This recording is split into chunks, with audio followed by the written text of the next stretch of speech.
जब तुम अपने मंदिरों गुरुद्वारों में जाते हो, सिवाय डायलॉग बाजी के कुछ नहीं करते हो। कोई जीभ से बोल रहा होता है और कोई मन में बोल रहा होता है।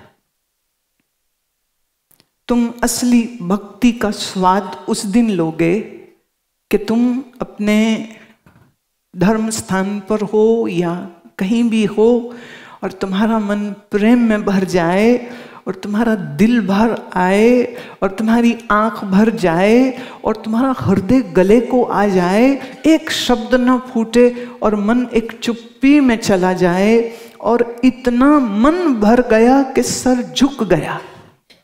सर इसलिए नहीं झुकाया कि झुकाना चाहिए, सर इसलिए झुक गया क्योंकि दिल बहुत भर गया था, तो संभाल नहीं पाया दिल इस सिर के बोझ को, तो सिर झुक गया और तुम्हारा मन ठहर गया।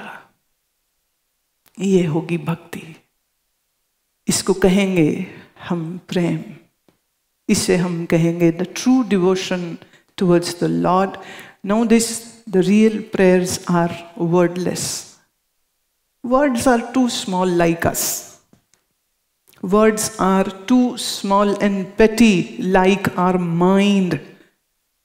So wherever the real devotion will come up, a silence will come. एक चुप आ जाती है। जब मोहब्बत से दिल भर जाएगा उस दिन चुप हो जाती है। और जिस दिन मन चुप हो जाता है, इसी को हम योग की भाषा में निर्विकल्पता कहते हैं, being thoughtless. That is one of the state of mind if you have mastered your yoga nicely and perfectly, and that is called yogas chitta vritti nirodha. The modifications of the mind will come to a stop. There won't be any thoughts running in the mind. मन ठहर जाता है।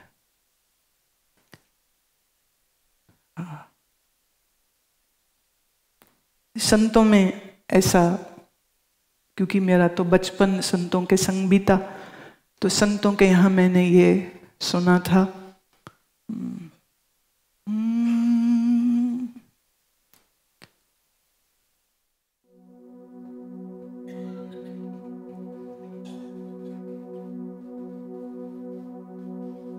मेरे सिर ते तेरा हाथ होवे,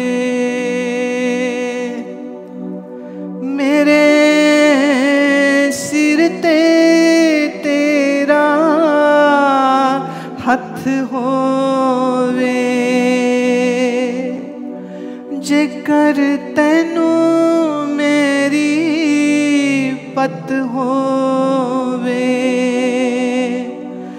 जेकर तैनू मेरी पत होवे, क्यों ना भव सागर तर जावा मैं, क्यों ना भव सागर तर जावा मैं, जिंदड़ी नू कोले घुमावा मैं, जिंदड़ी नू कोले घुमावा मैं, जिन्ना राह तो सतगुर लंघ आवे, जिन्ना राह तो प्यारा लंघ आवे, उन्ना राह तो सदके जावा मैं, उन्ना राह तो सदके जावा मैं, जिंदड़ी नू कोल घुमावा मैं, जिंदड़ी नू कोल घुमावा मैं।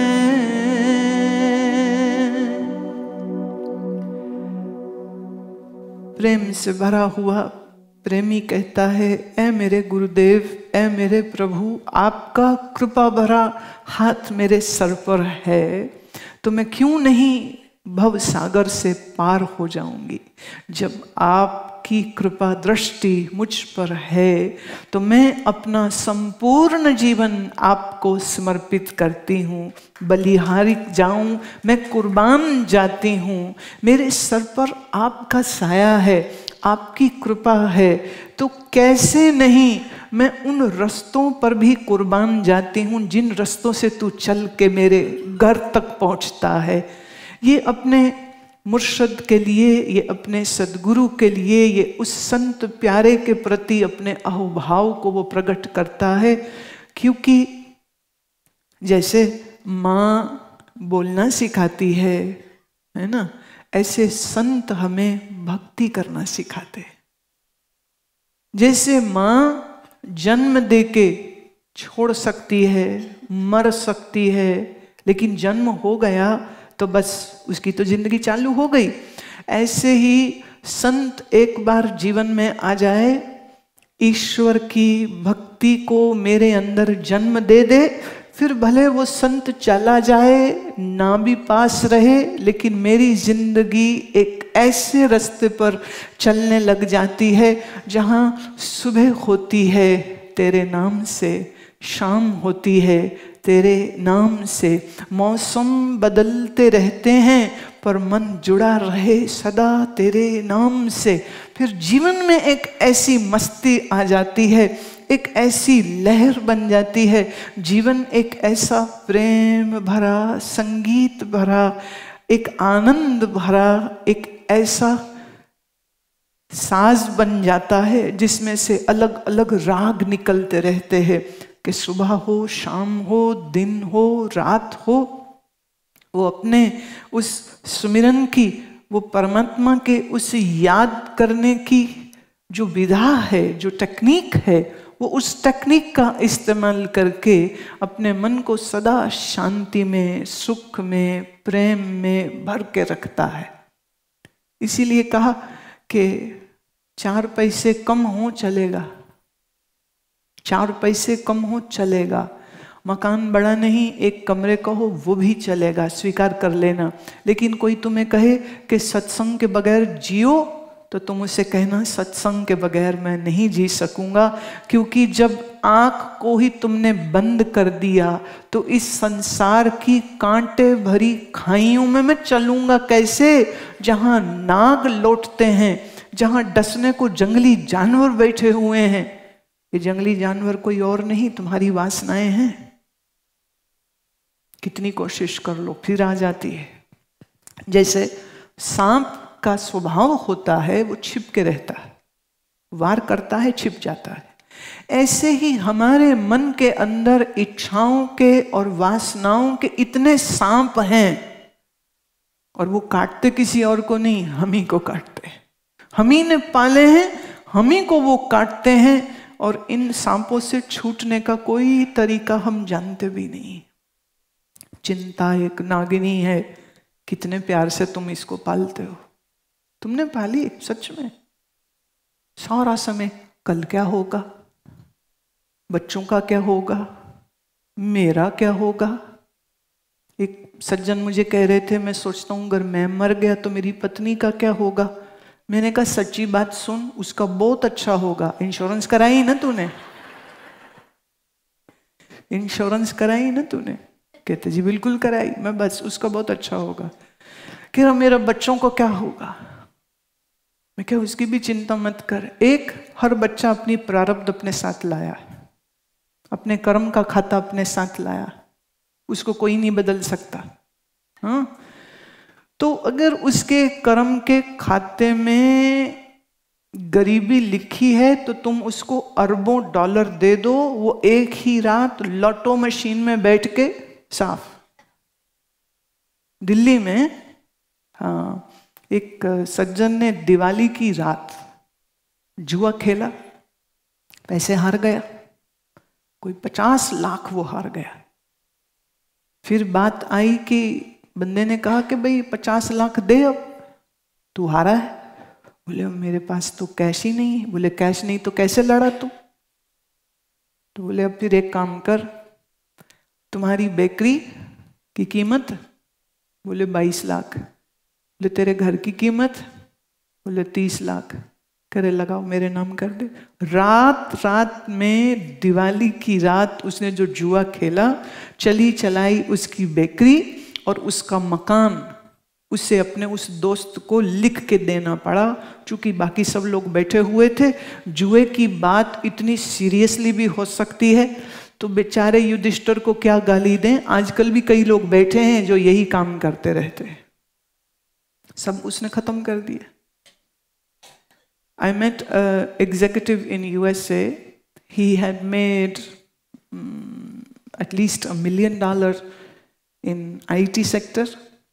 And one time somebody said to invest in a company whose shares were growing. So stupid of him, he placed all his money into that. And in 3 months, that company turned out to be bankrupt and he lost everything. He lost everything. He earned millions and he lost it in a month time. क्या करोगे? तुम कहते हो मेरे बच्चों का क्या होगा, बड़ी चिंता होती है। कभी कहते हो मेरी पत्नी का क्या होगा, बड़ी चिंता होती है। एक पत्नी मुझे कह रही थी मुझे इनकी बड़ी चिंता होती। मैं क्यों? कहती हार्ट ठीक चलता नहीं है, पेसमेकर लगा है, हार्ट ठीक चलता नहीं है, मुंह बंद करते नहीं है, डायबिटीज हो रखा है। डॉक्टर बोलता है सैर करो, सुबह उठता नहीं, सुअर की तरह सोता रहता। तो मुझे बड़ी चिंता होती है। मैंने कहा वैसे एक बात बता, प्रैक्टिकली स्पीकिंग, जो तेरी सुनता नहीं, तेरी परवाह नहीं करता, तुझसे प्यार नहीं करता, वो जिए जिए ना जिए ना जिए, तुम्हें को क्या चिंता? कहते नहीं, चक्कर ये है ना, सुहाग पाग वाली सिंदूर से ही तो अच्छी लगूंगी, फोटो अच्छी आती है। तो मेरे को अपने मेकअप की चिंता है, इसकी बेवकूफ की क्या चिंता करूं मैं? ये मेरे किसी काम का नहीं है। पतिदेव सामने बैठे थे उसके। तो चूंकि बात ऐसा है, कभी कभी ना वो लोग भूल जाते हैं क्या नहीं बोलना चाहिए मेरे सामने, वो घर का पिटारा खोल के बैठ जाते। हम बड़े चक्कर में पड़ जाते, पत्नी का पक्ष लें, पति का पक्ष लें। मैंने to whom should I pick, he or she? So I am just a neutral and looking like a referee. मैं तुम लड़ो मैं देख रही हूं। पति को गुस्सा आ गया, कहते अच्छा ये बात है, तू क्या समझती है? मैं जा रहा हूं, गुरुजी के साथ ही जा रहा हूं। क्योंकि थोड़ी देर पहले ही बात हो रही थी कि नियमित प्राणायाम करना चाहिए, आसन करने चाहिए। आसन प्राणायाम अगर हम करते हैं तो हमारा कार्डियोवैस्कुलर हेल्थ अच्छा रहता है। और खान पान में कुछ चीज़ों को नहीं खाना चाहिए, कुछ चीज़ों को खाना चाहिए, ऐसे चर्चा हो रही थी। मैं किसी के सवाल का जवाब दे रही थी और वो सब सुन रहे थे।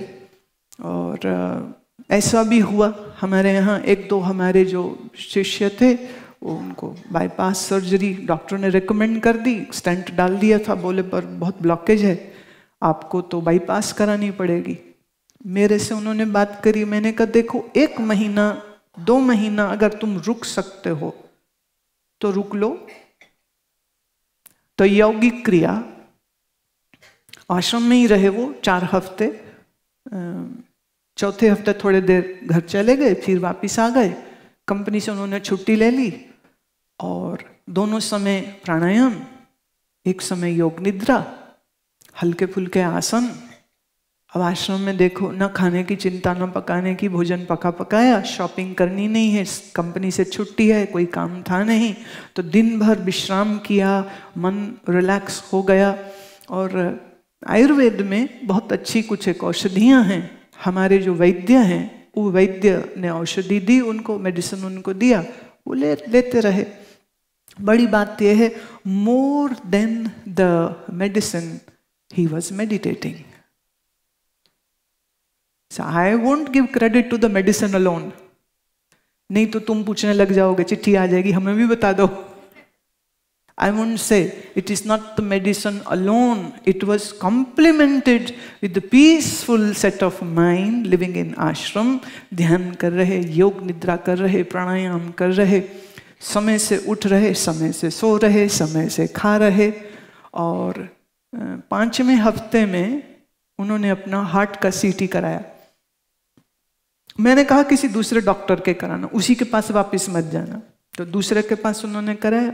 तो फिर पूछते हैं डॉक्टर साहब क्या है कंडीशन, मेरी कितनी ब्लॉकेज है? वो कहते पागल, आपको किसने कहा आपकी ब्लॉकेज है? एकदम बढ़िया हार्ट।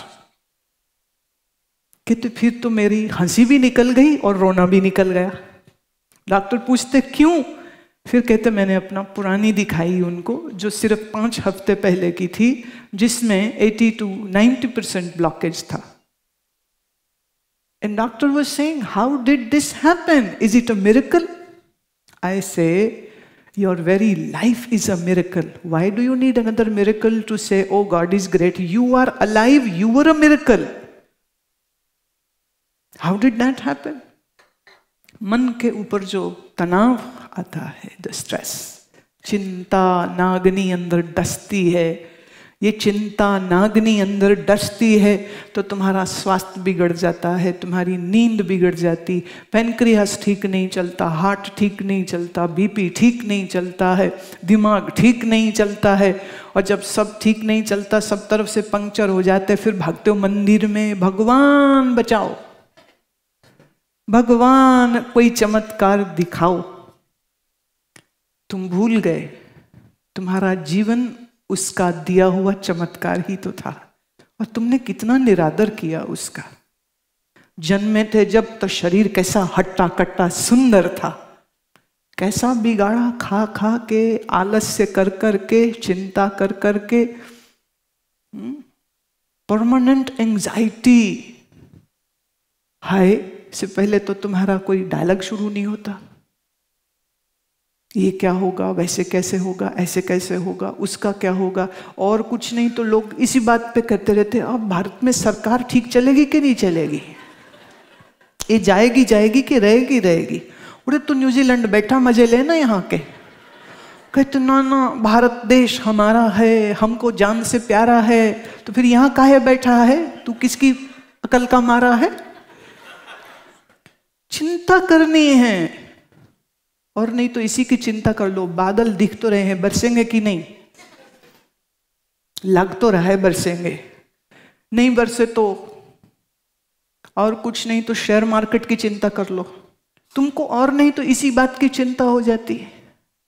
एक माताजी मुझे कह रही थी, ध्यान लगाने बैठती हूं लगता नहीं है। मैंने कहा अच्छा एक बात बता, अंदर की बात बता। बोले जी पूछो। मैं कितना माल दाबा है? कहती जी मतलब? मैं कहा कितने पैसे हैं जो बच्चों को नहीं बताए या पति को भी नहीं मालूम? कहती बहुत सारे। कहाँ है? कहती वो अकाउंट मेरे पास ही है, नंबर भी मेरे याद करके रखा है, पासबुक भी है, सब छुपा के रखा है, किसी को नहीं पता मेरे पास कितना पैसा है। मैंने कहा अच्छा सोना जेवर कहाँ है? कहती लॉकर में। मैं कब जाती हो? कहती 3-4 महीने में एक बार चली जाती हूँ, देख लेती हूँ सब। मैंने कहा जब जेवर देखती है मन लगता है कि नहीं? कहती हाय हाय पता ही नहीं चलता। मैनेजर आके कहता है मैम अगर बिजनेस आपका हो गया हो तो please another customer wants to come in. मैं जब नोट गिनती है मन कहाँ जाता है? कहती बड़ा लगता है। तो जब मन दे दिया पैसे को, मन दे दिया जेवर को, तो मन तो ईश्वर को दिया ही नहीं, तो उसमें लगेगा कैसे? कैसे लगेगा उसमें? बाबा तुलसीदास कहते ना, कामी प्यारी नार जिमी, लोभी प्री जिमी दाम, त्यों रघुनाथ निरंतरे, प्रिय लागे मोहे राम। जैसे कामी स्त्री को पुरुष और कामी पुरुष को स्त्री प्यारी होती है, एक बार उसको देखे तो कहीं इधर उधर नहीं देखता फिर। जैसे लोभी आदमी का मन पैसे में जुड़ जाता है, ए मेरे प्रभु मेरा मन तेरे में ठीक वैसे ही जुड़ जाए, ठीक वैसे ही जुड़ जाए जैसे कामी का मन स्त्री में, लोभी का मन पैसे में। अरे दूर क्या जाना, यहाँ पर न्यूजीलैंड में ज्यादा क्या खेलते हैं, रग्बी क्रिकेट? हाँ, रग्बी। अब रग्बी का मैच चल रहा हो, तुम स्टेडियम में बैठे हो, फ्रंट की तुम्हारी सीट हो, तुम्हारा फेवरेट स्टार और टीम खेल रही हो, मन कहाँ जाता है बताओ? वहीं 2 घंटा 3 घंटा जितना समय भी मैच चले, कोई याद नहीं आती उस समय पर। कैसे योगी हो जाते हो सब, जैसे योगी का मन हिलता नहीं है ना, ऐसे स्पोर्ट्स पर्सन का अपने फेवरेट स्टार, अपनी फेवरेट गेम को देखते हुए मन कहीं हिलता नहीं है। आपका फेवरेट हिंदी सिनेमा का स्टार हो, उसकी फिल्म हो, आप फर्स्ट शो देख रहे हो, मन हिलता? वारे जाइए आपके, ना तुम्हारा मन मूवी में हिले, ना तुम्हारा मन रग्बी में हिले, ना तुम्हारा मन इंडो पाकिस्तान का क्रिकेट मैच हो रहा हो, ना तुम्हारा मन वहां हिले, खाली भजन में ही हिल जाता है। इसका मतलब क्या हुआ? अभी भजन करने का मन ही नहीं है, बेईमान है सिर्फ। एक सज्जन कह रहे थे, देखो डॉक्टर का काम डॉक्टरी करना, वकील का काम वकालत करना, तो संतों का काम होना चाहिए भजन करना। हम भागे दुनिया में, वो हमारे लिए प्रार्थना करते रहे, वेल्या ने और की करना है, यही करो।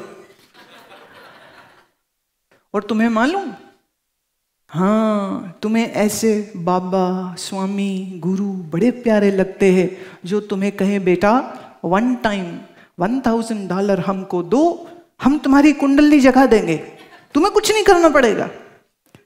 तुम वन टाइम $500 की एक फीस हमको दे दो, हमारे आशीर्वाद से समाधि लग जाएगी, पूर्व जन्म के पाप जल जाएंगे, साक्षात भगवान तुम्हारे सामने आके हाथ जोड़ के खड़ा हो जाएगा और कहेगा भाई साहब मिल लो मुझको,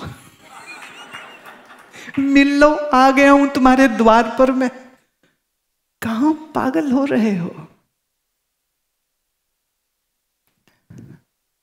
सोच के देखना बस।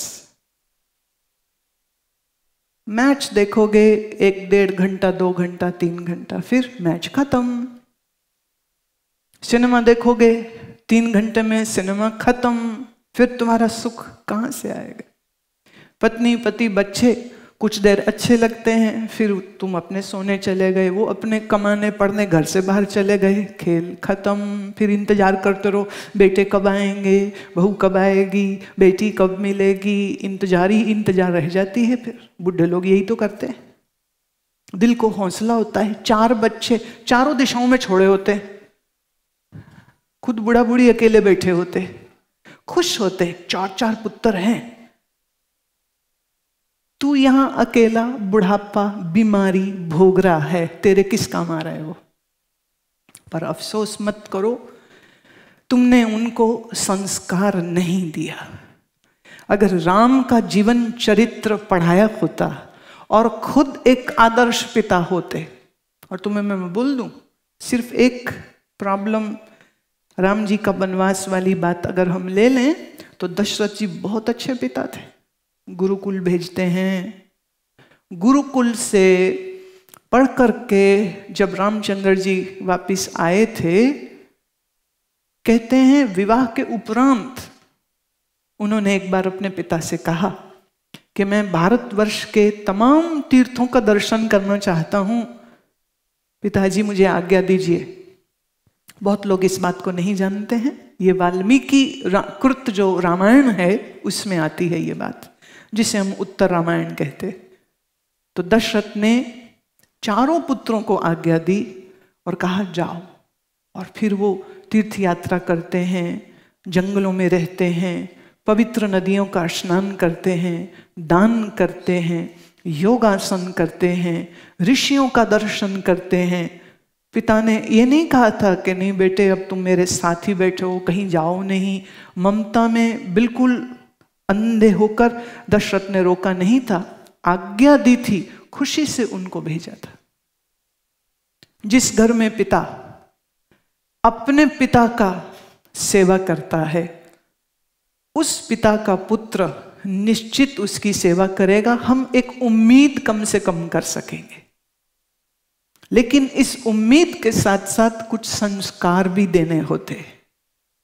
वो संस्कार जब हम नहीं दे पाते हैं, स्वार्थ में भरा हुआ मन अपना रास्ता खोज लेता है। माता पिता कभी कभी अकेले भी रह जाते हैं। बच्चों की मजबूरियां अपनी जगह पर माँ बाप की मजबूरियां अपनी जगह पर। तो भाव ये है कि दूरी, जुदाई हो जाती, हम चाहें हम ना चाहें फिर भी हो जाती है। कोई भी चीज हमेशा हमारे साथ नहीं रह पाती है, इसलिए किसी भी चीज पर या किसी इंसान पर अगर हम निर्भर रहेंगे कि हमें सुख ये देते रहें, हम मुश्किल में आ जाएंगे। अब इसके विपरीत परमात्मा के साथ मेरा मन लग जाए, परमात्मा कभी मुझे छोड़ के नहीं जाएगा, परमात्मा का कभी अभाव नहीं होगा। ऐसा क्या कोई समय हो सकता है जब परमात्मा ना होगा? नहीं। क्या कोई ऐसी जगह हो सकती है जहां परमात्मा ना होगा? नहीं। ऐसी क्या कोई चीज हो सकती है कि जो मुझको मेरे प्रभु से अलग कर दे? बिल्कुल नहीं। तो जो सदा है, सर्वत्र है और सदा मेरे अंग संग है, अगर मैंने अपना मन उसके साथ नहीं जोड़ा तो याद रखें अभी कुछ प्राप्त नहीं किया। हमने वो चीजें इकट्ठी कर ली हैं जो टूट जाएंगी, हमने वो चीजें इकट्ठी कर ली हैं जो हमसे रूठ जाएंगी। तुम कितना राजी करो, रिश्तेदार फिर नाराज हो जाते हैं। तुम कितना खुश कर लो, बॉस फिर तुमसे नाराज होता है।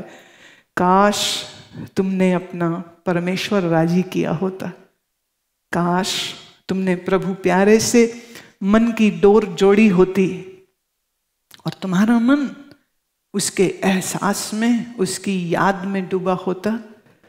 तुम कभी अकेले नहीं होते, तुम कभी दुखी ना होते, तुम कभी पीड़ित ना होते, तुम कभी रुआंसे ना होते, तुम कभी उदास ना होते, क्योंकि जब तक प्रभु मेरे साथ है मुझे किसकी जरूरत?